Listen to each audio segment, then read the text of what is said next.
तर मित्रांनो, कालच्या व्हिडिओमध्ये आपण सर्वांनी जाणलं की मराठी इंडस्ट्रीमधल्या अशा कोणत्या मूव्हीज आहेत ज्यांनी वर्ल्ड वाईड कलेक्शन करून सर्वप्रथम 1 करोडचा कलेक्शन क्रॉस केलेला आहे, त्यानंतर 10 करोडचा कलेक्शन क्रॉस केलेला आहे, त्यानंतर 25 करोड, 50 करोड आणि 75 आणि 100 करोडचं कलेक्शन क्रॉस केलेलं आहे.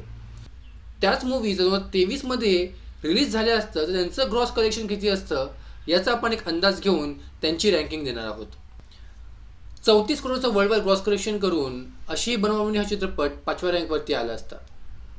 63 करोडचं ग्रॉस कलेक्शन करून मी शिवाजी भोसले बोलतो हा चित्रपट 4थ्या रँकवरती येईल. नटसम्राट हा चित्रपट 72 करोडचं वर्ल्ड वाईड कलेक्शन करून रँक 3 वरती येईल. तर 103 करोडचं ग्रॉस कलेक्शन करून माहेरची साडी हा चित्रपट रँक 2 वरती येईल आणि 158 करोडचं वर्ल्ड वाईड ग्रॉस कलेक्शन करून सैराट हा चित्रपट नंबर 1 वरती कॉन्स्टंट राहील. तुम्हाला या व्हिडिओबद्दल काय वाटतं कमेंटमध्ये मला नक्की कळवा मित्रांनो. आपण लवकरच भेटूया नवीन एका व्हिडिओमध्ये.